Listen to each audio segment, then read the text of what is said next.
welcome to Finextra. I'm Emily Haller and I'm here with David Bannister from Ovum, and we're at Siteboss 2016 in Geneva. Thank you very much for joining me. Thank you for having me. So blockchain was a big topic last year. How has it moved on? Well, it's interesting that blockchain was a big topic last year and again is this year, because it's completely changed in the intervening year. In fact, really quite quickly after last Siteboss, the beginning of 2016,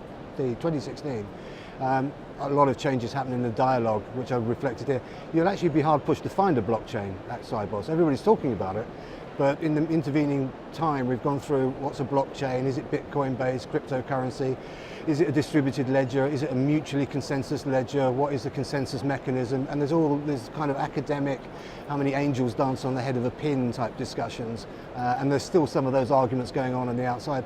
And we've almost gone back to the bit where, well, we can't really just have this semantic argument all the time. Let's just call it a blockchain and move on and see if we can find use cases. And we've already seen at Siteboss several quite serious use cases. The CLS announcement yesterday, I think, was one of the key ones we'll see going forward.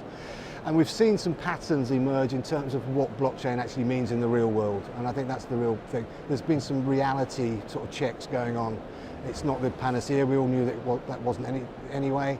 But where there are clear use cases is where there are existing groups or networks of people who are used to doing trading. The investment banks with the R3 project and various projects that are coming around on the fringes of SWIFT. What it means going forward is a new kind of ecosystem, and that's going to take a long time to settle down. So we'll be talking something different next year in wherever, Toronto is it next year? Yeah, different conversation then.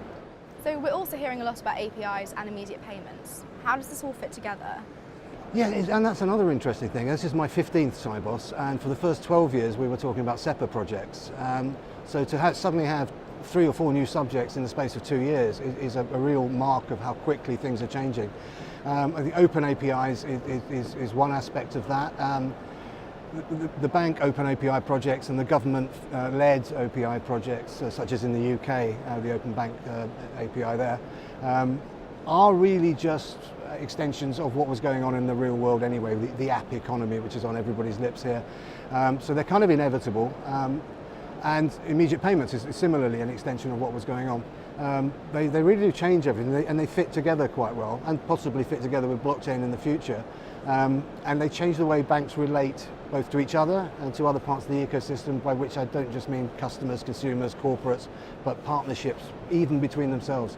So there's quite a lot of change happening there, and quite a lot of confusion. I think one of the things that's come out in the last 3 days here at Siteboss is that nobody knows really what some of those things mean. There's no real clarity, particularly on the API projects coming out of Europe.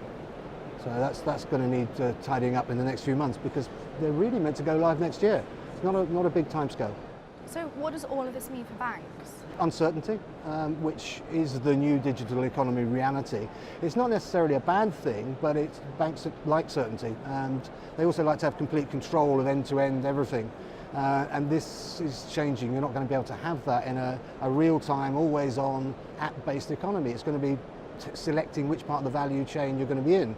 Do you want to be a customer-facing service provider based on service levels and warm, cuddly services for consumers or whatever, or corporates? Or do you want to be the person in the middle, moving the money, providing the liquidity, providing added value services to some of the other players? So where you are in that chain is going to change, and it's really a question for both the IT and the business side of the banks to come together and say, what do we want to be in the future? And if you want to have a future, you've got to have to decide that quite soon. And a lot of people were saying yesterday, there's someone else's quote I'm going to steal, that we don't know what it's going to be like in 2 years' time, but if you don't do something about it now, you won't know, because you won't be here. And I think it is that serious. It's quite interesting. David, thank you very much. Thank you. Thank you for watching.